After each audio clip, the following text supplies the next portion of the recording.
아침을 뉴스로 깨웁니다. YTN 라디오 김호성의 출발 새아침. 여러분 안녕하십니까? 출발 새아침 김호성입니다. 미국인들이 가장 사랑한다는 로널드 레이건 대통령은 자신이 궁지에 몰리는 상황에서 또 유머를 잃지 않는 언행으로 공감을 얻곤 했습니다. 대선 후보 토론회에 나섰을 당시에 상대 후보에 비해서 나이가 너무 많지 않느냐는 패널의 질문에 나이가 젊다는 이유로 상대 후보가 경륜이 모자란다는 사실을 정치적으로 이용하고 싶지 않다, 이렇게 받아쳤습니다. 요즘 말로 하는 전쟁, 정치의 현장에서도 난무하는 말의 공방이 지나치지 않은가 하는 지적이 많은 것 같습니다. 상대당을 향한 이중대, 삼중대, 좁쌀 정치, 이 정도야 그렇다 치더라도요, 같은 당 내에서 그것도 대표를 향해서 벽창호다, 찌질하다라고 발언하는 의원, 그리고 해당 의원을 오물투척꾼으로 논평하는 같은 당의 대변인, 이건 품위를 지켜야 할 정치판의 말들이 아니죠. 지난밤 이번 국회 인사청문회의 가장 큰 관심사였던 김현철 통일부 장관 후보자에 대한 청문회 여야 공방이 13시간 만에 끝났습니다. 논란이 됐던 SNS상의 막말 파문에 대해서 김 후보자는 자신이 걸어온 인생을 돌아보게 됐다고 말했습니다. 본인도 과오를 인정하는데 천연 다이아몬드 같이 무결점한 후보라는 여당 의원의 방패 발언, 네, 이건 단어는 반짝거리는데 문장이 거슬립니다. 3월 27일 수요일입니다. 잠시 후 출발하겠습니다.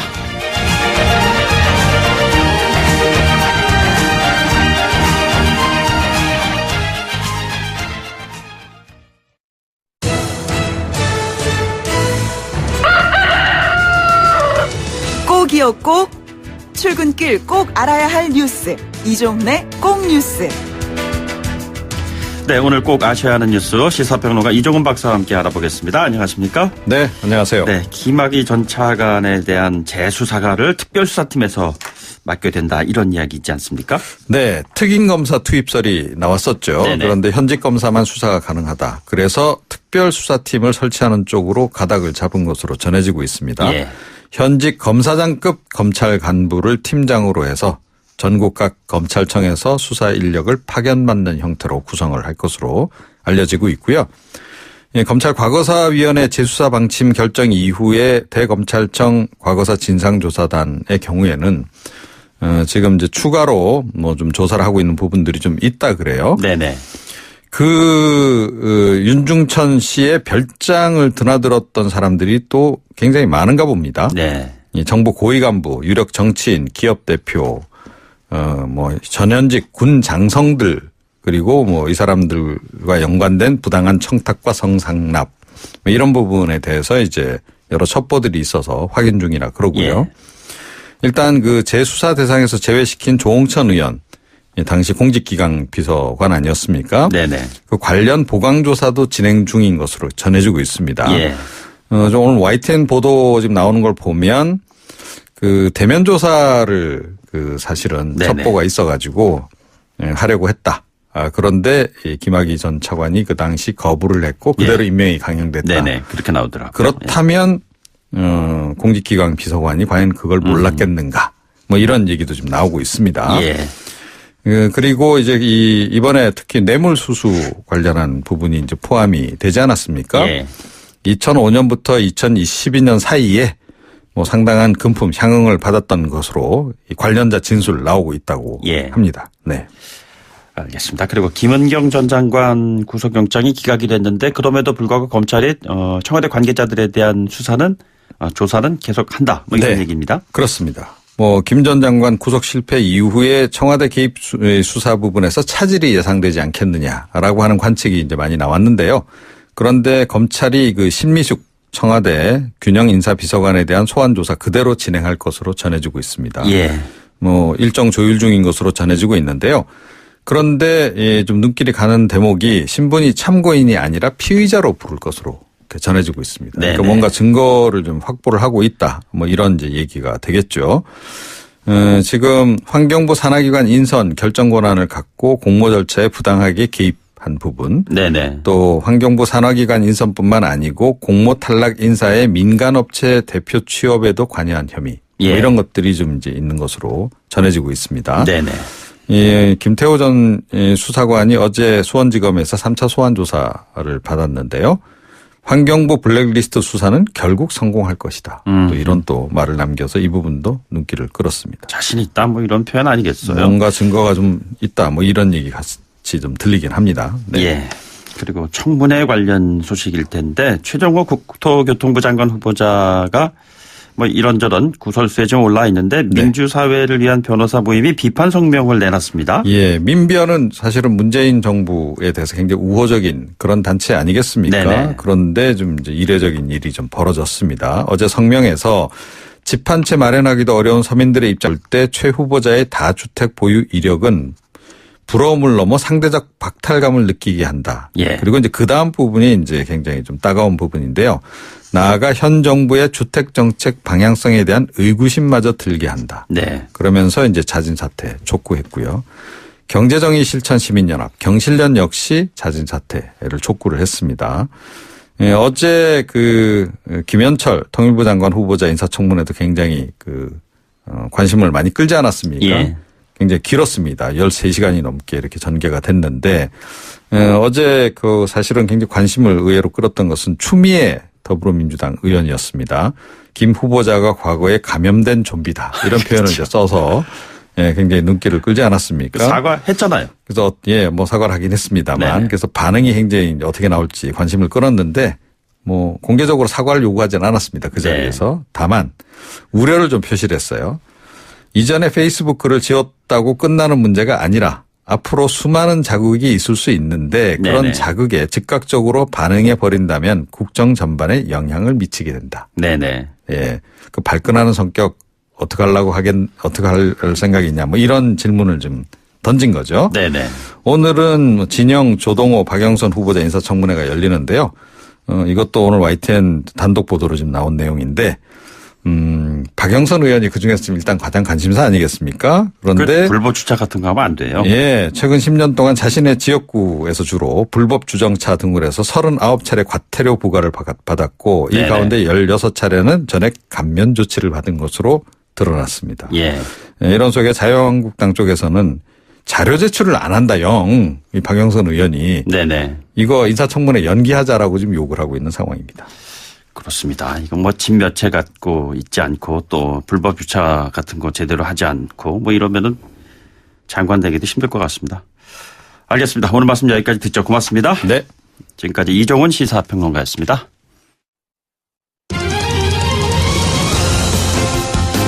가장 뜨거운 이슈 오늘의 헤드라인. 출발 새 아침 헤드라인 인터뷰.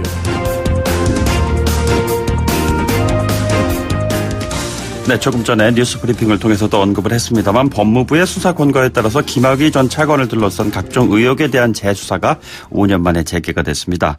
하지만요, 2013년과 2015년 두 차례 무혐의 처분으로 끝난 특수강간 혐의는 제외가 됐습니다. 이견이 교차하고 있습니다. 새로운 증거가 나오지 않는 이상 힘들다. 당시 피해자들의 진술을 옛날 이론으로 봐서는 안 된다. 이런 의견이 동시에 제기되고 있어요. 예, 오늘은 김학의 사건과 관련한 이야기, 나아가 피해자들의 인권, 여성 인권에 대한 이야기까지 자세히 짚어보는 시간 준비했습니다. 성폭력 피해자분들의 변호를 그동안 쭉 맡아오셨던 분이십니다. 이은희 변호사 연결돼 있습니다. 변호사님 안녕하십니까? 안녕하세요. 네, 이번 김학의 사건 재수사 대상에서 특수강간 혐의가 빠졌습니다. 자, 이 부분을 어떻게 보셨는지요? 재수사 대상에서 특수강간 혐의를 일단 이렇게 배제하고 시작해야 될 문제는 아니라고 생각합니다. 왜냐하면 지금 이제 피해자가 사실은 더 있을 수도 있고 네네. 지금 수사를 전면적으로 이제 이렇게 시작을 하고 이런 부분들에 대해서도 검토하겠다, 재수사하겠다라고 하면 그 당시 피해를 입었는데 말하지 못했던 추가 피해자들이 등장할 수가 있습니다. 네네. 그리고 지금 이미 피해를 입었다고 주장하는 여성 피해자의 입에서도 지금 권총 등으로 협박을 당했었다, 뭐 이런 이야기들이 나오고 있는데 특수강간이라는 건 결국 어떤 흉기에 의해서 좀 협박을 받았다든가 네네. 혹은 여러 명이 사람 이상의 네. 여러 명에 의해서 강간을 당했다든가 하는 경우에 이제 이런 혐의들이 적용이 되는데, 그렇기 때문에 지금 현재 피해자의 이야기에 따르더라도 특수강간 혐의를 배제할 이유가 있겠는가라는 부분이 좀 의문이 들고요. 네네. 그리고 이런 부분에 대해서도 열고 수사를 하겠다라는 게 좀 천명이 돼야 피해자들이 용기를 내서 추가로 나서지 않겠나, 그런 입장입니다. 변호사님, 이번에 그 재수사 대상에서는 빠졌습니다만 그럼에도 불구하고 여전히 좀 진실을 밝힐 여지라든가 그 진실이 밝혀진 후에 처벌될 가능성이라든가 이런 것이 있다고 보시는지요? 그렇죠. 지금 제가 좀 전에도 말씀을 드렸지만 네네. 만약에 과거에 이제 있었던 일들이 그냥 중간간 혹은 강간 이런 부분이라면 혹은 그냥 몰래카메라 이런 부분들이라면 쉬운 문제가 사실은 있습니다. 예. 그래서 이제 10년 이상 된 어떤 이전에 있었던 일들을 이제 처벌하기는 좀 어려워지는 문제가 생기는데요. 저는 추가 피해자들이 있을 것이고 그게 비단 2006년, 2007년 이때에만 있었던 일로 보고 있지도 않습니다. 네네. 그리고 이 가해자들이 지금 어떻게 공모했고 그 사이에 이제 또 어떻게 보면 해외 출장을 간다든가 어떤 시효가 정지되는 부분들도 전혀 검토가 되지 않았던 부분들이 있기 때문에 네네. 그런 부분들도 좀 세세하게 살펴볼 필요가 있다라고 보고 있습니다. 특히 새로운 피해자가 등장하지 않겠나. 그러니까 경찰이 어떻게 수사하고 이 부분의 처벌 가능성을 어떻게 여느냐에 따라서는 저는 추가 피해자가 상당히 등장할 수 있다라고 보고 있습니다. 오늘 저희가 뉴스 브리핑 시간에서도 언급을 한 사안입니다만 이 해당 범행 장소였던 별장에는 정말 무수히 많은 사람들이 드나들었더라고요. 네. 그렇다면은 지금 변호사께서 언급하셨던 또 다른 추가의 피해자가 있을 수 있는 개연성은 충분하다. 이렇게 이해를 해도 되겠죠. 그렇죠. 왜냐하면 그 동영상 지금 이미 피해자에 의해서 일단 제출된 그 동영상만 보더라도 네. 그게 2006년 일정 기간인데도 이미 여성이 한 30명 정도 등장을 한다라는 거는 이미 주지의 사실입니다. 그러면 그때 그 여성들만 이제 그 이후에도 뭐 계속 그 별장을 드나들었겠느냐라고 보면 또 그건 아니지 않겠습니까? 네네. 그래서 그들의 숫자만 보더라도 이미 굉장히 많은 숫자가 있고 그 추산되는 그 이후에 드나들었을 사람들까지를 생각한다면 실은 굉장히 다양한 종류의 피해, 네네. 다수의 피해자가 나올 가능성이 있다라고 생각이 듭니다. 지금 변호사님 언급하시는 거 들어보면은 성폭력 사건과 연관돼서 무수히 많은 피해자가 있었을 그 가능성이 아주 높은데 왜 그때 당시에는 그 성폭력 사건을 전담하는 부서가 아니다 그냥 강력부 뭐 이런 식으로 네. 사건을 배당을 해서 처음부터 이게 첫 단추를 잘못 깬 게 아니냐라는 지적이 있는데 어떻게 보시는지요? 그 당시에 좀 공조를 했었어야 되는데 뭔가 알 수 없는 이유로, 그러니까 알 수 없는 이유라는 거는 세간에서 의심하는 이유 말고 그 당시에 뭔가 공표되지 않은 수사기관 스스로 공표하지 않은 알 수 없는 이유로 그런 공조가 전혀 이루어지지 않았습니다. 그런데 생각해보면 이제 그 당시 사건을 그 당시에 경찰이 검찰에 어떻게 송치했느냐 이 부분을 좀 들여다볼 필요가 있습니다. 네네. 그 당시에 경찰에서는 검찰에 윤중천 씨에 대해서도 김학의 전 법무부 차관에 대해서도 네. 기소 의견으로 송치를 했었습니다. 그랬습니다. 성폭력 혐의에 예. 대해서. 그리고 이게 성폭력만 있는 게 아니라 그 동영상을 보면 저희가 세간에 풀려 있는 동영상들만 일부만 확인해 보더라도 이 피해자들이, 그러니까 여성분들이 이 동영상을 동의했겠는가 이걸 네네. 찍는 거에 그거에 대해서 굉장히 의문인 지점과 당연히 의문 정도가 아니라 그랬을 리 없다라는 게 어느 정도 확신이 드는 정도의 상황들인데요. 예. 그래서 경찰에서는 이 부분을 기소 의견으로 다 송치를 했었습니다. 네네. 그런데 성폭력 혐의가 기소 의견으로 송치돼서 번복이 된 건데 검찰에 가서 그런데 이런 상황 그리고 재수사를 했는데도 이게 이제 무혐의 처리가 된 상황에서 보면 한 번도 여조부가 개입이 되어 있지 않다라는 건 예. 문제가 있었다고 생각합니다. 검찰의 입장을 보면은 일반적인 성폭행 피해자의 태도로 해석하기 어렵다 하면서 몇 가지의 사례들을 들었는데 이것이 네. 무혐의 판단의 근거로 이제 그쪽에서 얘기를 하고 있는 것 같습니다. 어떻게 보고 계십니까? 기본적으로 일반적인 성폭력 피해자라는 말 자체가 네네. 얼마나 위험한 일인가 그렇죠. 라고 되묻고 싶습니다. 예. 네네. 기본적으로 이게 발생한 장소가 별장. 그러면 사람들이 일단 흔히 이렇게 생각합니다. 거길 왜 갔대? 이렇게 시작되지 않겠어요? 예. 그런데 통상 어떤 성폭력 사건들이 일어날 때는 길바닥에서 일어나는 일은 거의 없지 않습니까? 네네. 기습적 추행 같은 게 아니고서는. 그러니까 성폭력 사안 하나하나를 이렇게 뜯어보면 일반적인 성폭력 피해라고 말할 만한 그런 것들이 과연 존재하는 건지 그런 부분에 의문이 들고요. 이미 이런 표현을 한다는 것 자체가 여기 가가지고 이런 어떤 술자리에 일단 갔어. 그러면 이거는 뭐 그렇게까지 선량한 피해자라고 전제할 수 있는 게 아니지 않겠어라는 편견이 이미 거기에 깔리는 겁니다. 예. 그래서 일반적 이런 성폭력 피해자답지 않다라는 이런 시선 자체가 어떻게 개입되어 있느냐도 문제인데, 심지어 피해자들이 했던 진술의 내용이 일반적인 피해자가 아니다라는 게 아니라, 보면은 이 사람들의 어떤 신분이라든가 이 사람들이 거기 갔던 경위라든가, 혹은 처음에는 동영상에 나오는 사람이 자기가 아닌 것 같다라고 했다가 자기라고 했다라고 이제 이런 부분들을 박설씨를 하고 있는데, 사실 이 부분에 있어서 피해자가 거짓말을 할 이유가 있는가? 네네. 라는 측면 같은 것들이 전혀 검토되지 않은 거죠. 예. 그래서 조금이라도 의심스러운 부분이 있다면, 그러니까 의심스럽다는 것도 그냥 구체적인 어떤 근거에 의한 의심이 아니라, 거짓말이면 어떡하지라든가 사실이 예. 아니면 어떡하지 잣대를 대면 사실은 어느 누구의 말도 진실로 믿기는 어렵습니다. 네네. 그런 잣대를 가지고 피해자들의 말을 평가했다는 거죠. 그런 점에서 가장 강력한 증거인 피해자의 진술 자체를 부인해버리면 사실상 성폭력 사건에서는 그 이후에 다른 증거들을 평가하는 거에는 다 영향이 미쳐지기 때문에 예. 사실상 진실이 규명되기가 어렵습니다. 그런데도 이제 검찰에서는 결론적으로 피해자답지 않아, 혹은 일반적인 피해가 아니야라는 이유로 피해자들의 진술을 배척해버리니까 객관적 증거들이 존재하는데도, 심지어 네네. 그런데도 이제 이 사건이 무혐의 처리가 됐던 거죠. 예. 그런데 김학의 전 차관 부인에게 폭언까지 당했다. 이 피해자는 이렇게 얘기를 했는데, 정작 김 전 차관의 부인은 진실인 양 포장된 제보 내용에 절대 속지 마라, 이런 반박 입장문을 냈습니다. 이거 어떻게 보십니까? 개인들에게는 어쨌든 각자의 사정이라는 건 있기 때문에 각자가 바라보는 입장에서의 의견 표명까지를 하지 말아라라고 하기는 좀 어려움이 있겠죠. 그런데 네네.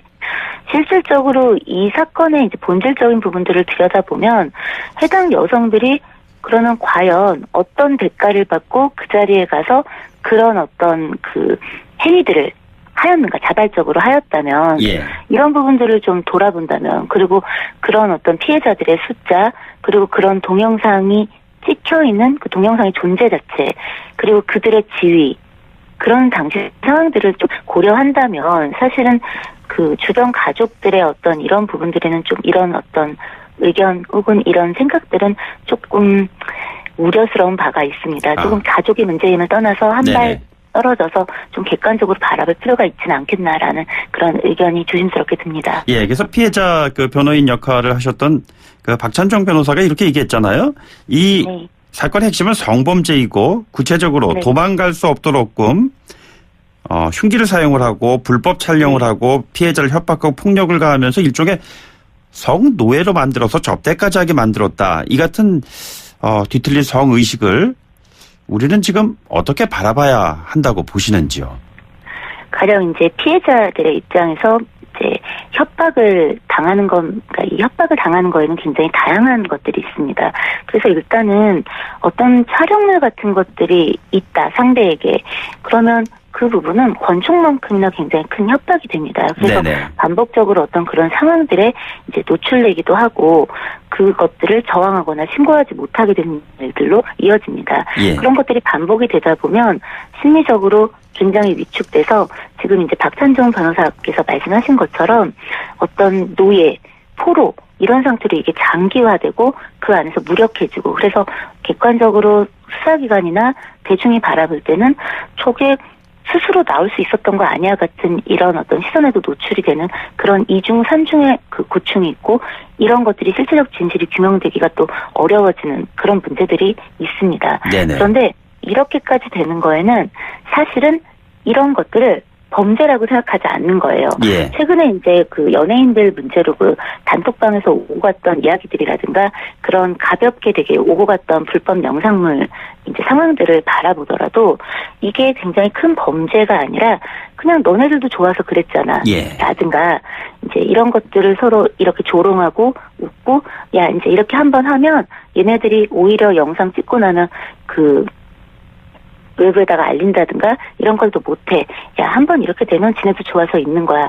이런 식의 어떤 잘못된 성의식을 가지고 굉장히 죄의식을 경감해서 갖고 이런 일들을 자행하는 것입니다. 그래서 사회 전반적으로 이런 어떤 성범죄에 대해서도 성접대에 대해서도 어떤 영상물 그리고 피해자들에게 실질적으로 위협이 돼서 피해자들이 어떤 사건이 생겼을 때 여기서 쉽게 벗어나지 못하고 이 상황이 이어지는 것들을 바라보는 어떤 그런 시선들에 대해서도 좀 제고돼야 될 때라고 생각합니다. 예, 변호사님 오늘 아침에도 보면 관련된 뉴스들 가운데는 이윤택 씨 극단에서 피해를 봤던 피해자의 항소심 증언을 보면은 그 극단에서 성폭력을 당하고 12년 동안 공백 기간이 있다 다시 극단에 합류를 해서 또 같은 종류의 성폭력을 당했다라는 그런 증언이 나왔다라는 기사가 있고 그러는데요. 네. 이 같은 성폭력이 되풀이되는 우리 사회의 이 문제를 어떻게 해결을 해야 한다고 보시는지요? 일단은 사회적 시선은 많이 개선되고 있다고 생각합니다. 네네. 오히려 이제 사법기관이 그동안 이런 범죄를 좀 너무 느슨하게 처리해왔던 지점을 좀 돌아볼 필요가 있습니다. 예. 수사기관에서는 피해자다움이라든가 일반적 피해자이냐 혹은 피해자가 피해를 당할 줄 알면서도 그 자리로 다시 돌아갔던 것은 무엇이냐 이런 식의 시선을 너무 많이 적용하면서 피해자의 입장이 아니라 가해자의 입장에 너무 많이 이입돼서 그걸 객관과 합리라고 잘못 생각하면서 무혐의 처리를 광범위하게 해왔던 것이 사실입니다. 그렇기 때문에 그런 시선들에 대한 제고가 필요하고 마찬가지로 법원에서는 그간 이런 종류의 성범죄에 대해서 굉장히 가볍게 처벌을 했던 부분이 있습니다. 예. 벌금이라든가 집행유예 같은 것들이 많이 나오다 보면 혹은 굉장히 심하게 성범죄가 일어났는데도 실형이 나오더라도 한 6개월, 1년 이런 식으로 이제 그동안 처리가 되고 그게 아니면 거의 집행유예 이런 것들이 많이 활용이 되어 왔는데 이렇게 이제 판단이 되어 왔는데 이런 부분들을 전체적으로 제고하고 양형 기준을 상향할 필요가 있습니다. 그래야 사회가 이제 이렇게 고양된 시선, 사회에서 전반적으로 대중들의 시선이 고양된 게 함께 발맞추어서 유지되고 더 나은 방향으로 나아갈 수 있다고 생각합니다. 알겠습니다. 변호사님. 오늘 말씀 여기까지 듣겠습니다. 고맙습니다. 감사합니다. 지금까지 이은희 변호사였습니다. 2부에 돌아오겠습니다. 뉴스를 만들어내는 뉴스, 이슈를 끌고 가는 이슈. 아침을 여는 정통 아침 시사 YTN 라디오 김호성의 출발 새아침. 네, 요즘에 묻지마 범죄 많이 일어나고 있습니다. 왜 이 같은 일이 계속 벌어지고 있는 것일까요? 전문가 모시고 이 부분에 대한 언급을 한번 듣도록 보겠습니다. 잠시 뒤 돌아오죠.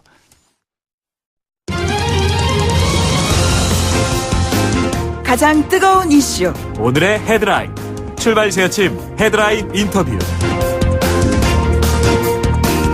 네, 방송과 신문의 헤드라인을 장식하는 정도의 뉴스는 아닙니다. 하지만 많은 분들이 이 같은 뉴스를 보게 되면은 저것이 나와 무관하지 않은 사건이겠구나라는 걱정을 하시는 분들이 참 많습니다. 최근에 묻지마 범죄가 계속 발생을 하고 있어요. 그래서 이 같은 배경이 과연 무엇인지 저희들은 궁금했습니다. 배상훈 프로파일러를 스튜디오에 모셨습니다.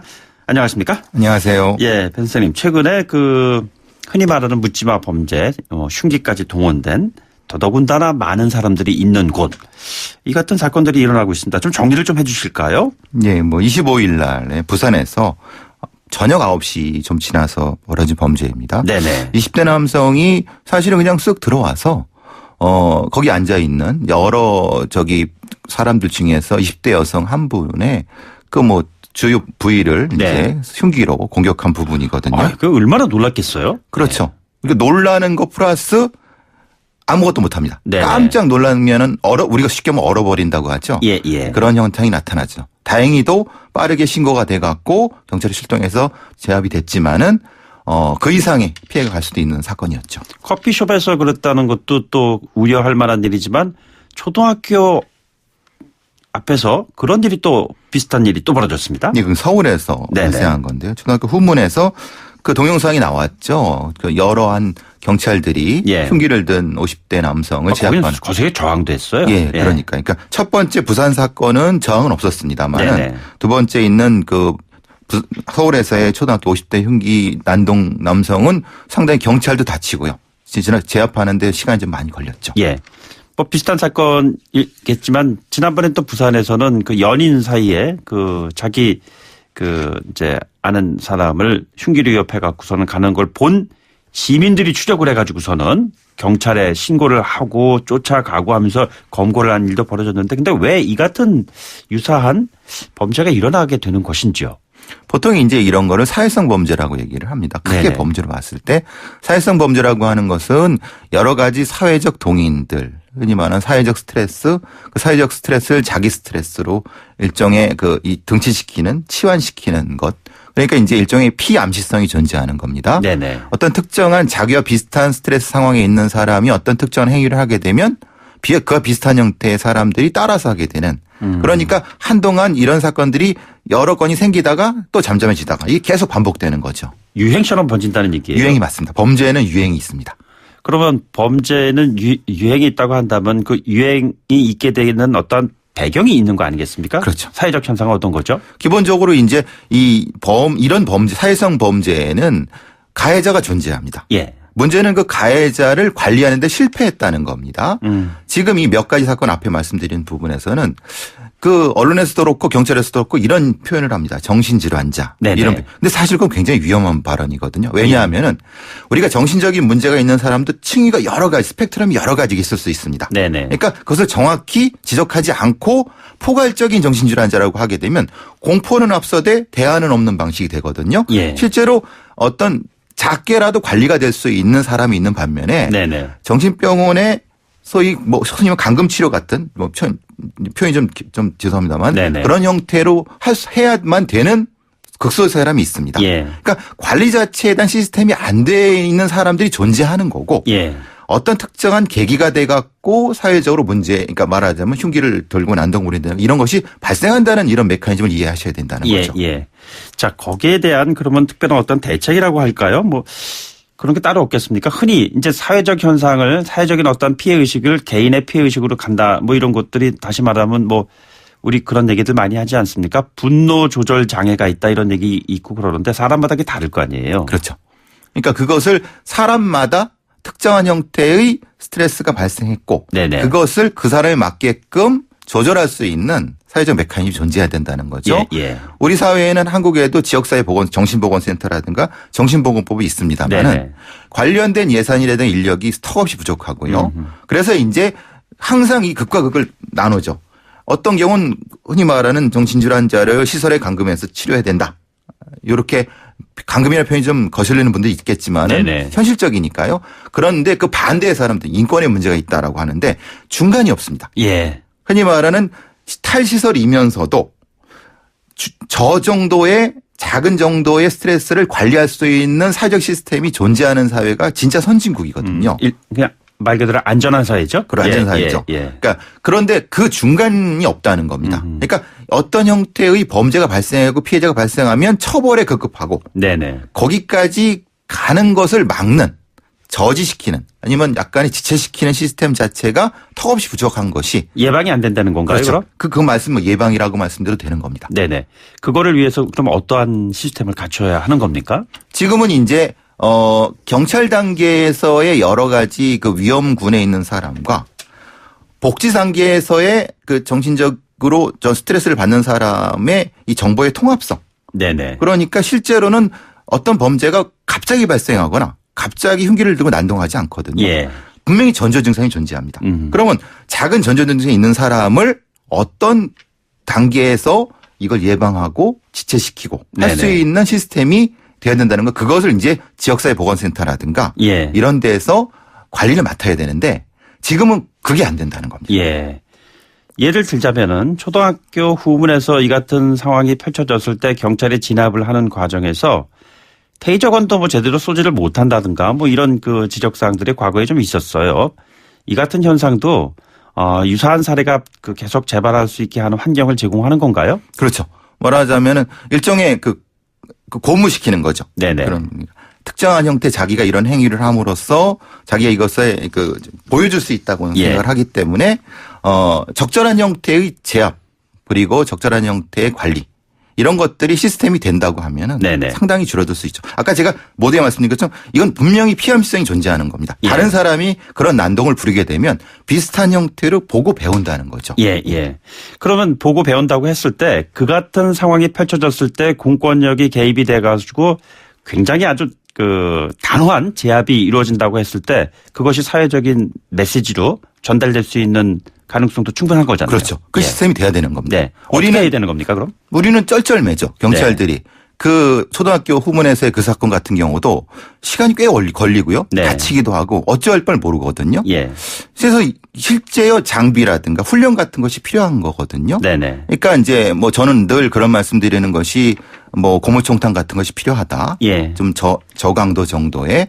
왜냐하면 우리는 다중범죄를 제압하는 형태의 시스템이 익숙하지만은 그런 어떤 개별적인 형태의 폭력 상황에 대한 빠른 진압 시스템은 경찰에는 없습니다. 네네. 그래서 오죽했으면은 그 총이 있지만은 사용하지 못하고 테이저건은 사실은 명중률이 떨어지고 또 경찰들이 훈련도 안 돼 있고. 네네. 그래서 이제 이것이 같이 맞물리다 보니까 그런 특정한 상황이 벌어졌을 때 대응을 못하는 예. 이런 것이 발생한다는 거죠. 예. 그렇다면은 진압하는 과정에서 인권의 문제 뭐 반드시 또 나올 수밖에 없는 것이잖아요. 예. 자, 이것을 우리가 어느 정도까지 용인할 수 있을 것인가라는 숙제가 좀 있어요. 그렇죠. 만약에 인권의 부분이라는 것은 빠른 어떤 그 정상화, 그러니까 제압이라는 걸 빠른 제압도 정상화가 될 수 있지 않습니까? 네네. 이건 뭐냐면 가해자를 다치지 않게 하면서 빠르게 제압하는 것도 가해자 인권을 지키는 겁니다. 예. 그러니까 지금 우리 상황에서는 최대한 안 다치게 한다는 개념이 최대의 어떤 가치가 되는데 예. 안 다치게 하는 과정에서 더 높은 어떤 수단이 작용될 수밖에 없는 거거든요. 네네. 그러니까 그것을 극복하기 위해서는 제대로 된 장비와 제대로 된 훈련이 돼야지만 되는 거죠. 예. 우리는 아직 준비가 덜 돼 있습니다. 네.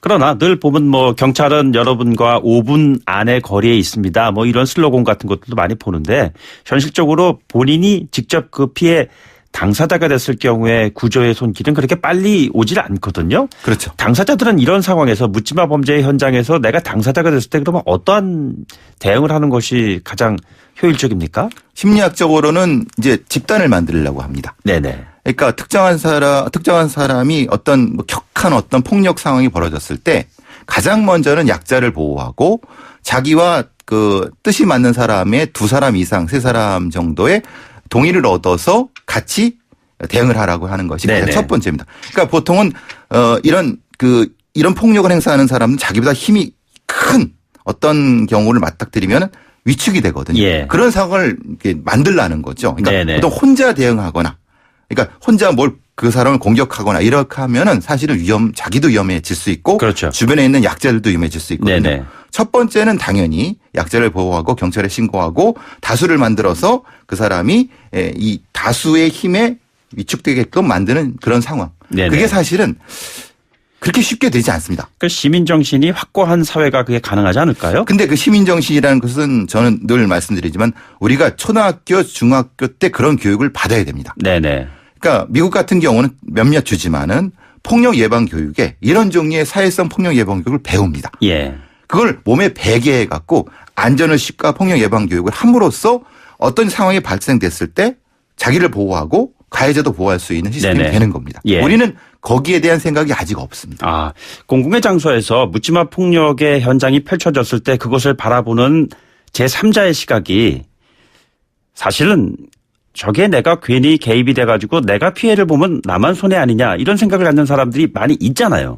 우리는 아직 그 시민성이 떨어지는 거죠. 네네. 그건 제3의 상황, 자기는 제3자가 아니죠. 그렇죠. 자기도 그 당사자인데 마치 자기가 제3자인 것처럼 생각할 뿐입니다. 네네. 사실은 거기 존재하는 본인도 역시 그 시민인 겁니다. 예. 우리 사회는 그 시민성의 참여 시민성이 떨어지기 때문에 폭력도 더 높아지는 거죠. 근데 그것이 과연 그 선진 사회라고 해서 우리와는 아주 현격하게 다를 정도의 문제 해결을 위해서 위험의 현장에 뛰어드는 시민들이 많이 있습니까? 많이는 없는데요. 네. 그 중에 하나는 뛰어듭니다. 근데 이런 집단 폭력 상황은 딱 한 사람 먼저 시작하는 그 상황이 제일 중요합니다. 예. 제가 말씀드렸던 게 지난번에 그 부산에서 일어난 사건도 한 여성이 남성으로부터 흉기 피해를 당할 직전에 있는 거를 목격을 하고 2명의 시민이 추적을 한 것이었거든요. 그렇죠. 예, 그렇게 해서 문제를 해결을 했어요. 뭐 용감한 시민상도 받고 그랬는데요. 이 같은 현상이 확대 재생산될 수 있게 하기 위해서는 어떠한 대책이 필요할까요? 기본적으로 이제 학교에서의 교육, 특히 청소년들의 교육, 네네. 언론에서의 이런 안전 관리에 대한 어떤 여러 가지 방안들, 특히 이제 작은 거라도 이런 형태의 시민 참여에 대한 어떤 긍정적인 고무만 해주게 된다면은 우리 시민들이 이런 부분에 대한 굉장히 잘 따라올 수 있거든요. 네네. 근데 그런 것보다는 자극적인 폭력 상황만 노출하는 경우가 저는 언론에서 많이 본다고 하거든요. 예. 그걸 도대체 어떻게 관리하고 참여하게 해서 그것을 좀 작게 할 수 있는 그런 어떤 루트, 메커니즘을 보여주는 것이 가장 중요합니다. 마지막으로요. 우리나라는 그 총기 관련해서 비교적 안전한 국가다. 그래서 뭐 청정 국가다라는 얘기까지 나오지만 정말 안전한 국가일까요? 개인적인 의견을 물으신다면 네. 저는 아니라고 봅니다. 왜 그렇죠? 왜냐하면 우리는 준비가 안 돼 있습니다. 어떤 준비를 해야 됩니까? 가해자를 관리해야 됩니다. 예. 즉 손가락이 방아쇠에 들어갈 수 있는 네네. 그런 사람들이 많이 있다는 걸 인지를 하고 예. 그 사람들이 방아쇠에 손가락이 들어가지 않도록 네네. 관리하는 그 시스템이 준비가 돼야 될 겁니다. 아, 그렇습니까? 예, 저희가 관련된 뉴스가 다시 발생하거나 우리가 대책을 강구해야 될 그런 시점이 온다면은 다시 한번 배상훈 프로파일러님을 한번 초대해서 자세한 내용을 좀 듣도록 하겠습니다. 오늘 말씀 고맙습니다. 감사합니다. 지금까지 배상훈 프로파일러와 함께했습니다. 뉴스 듣고요. 3부에 돌아오죠.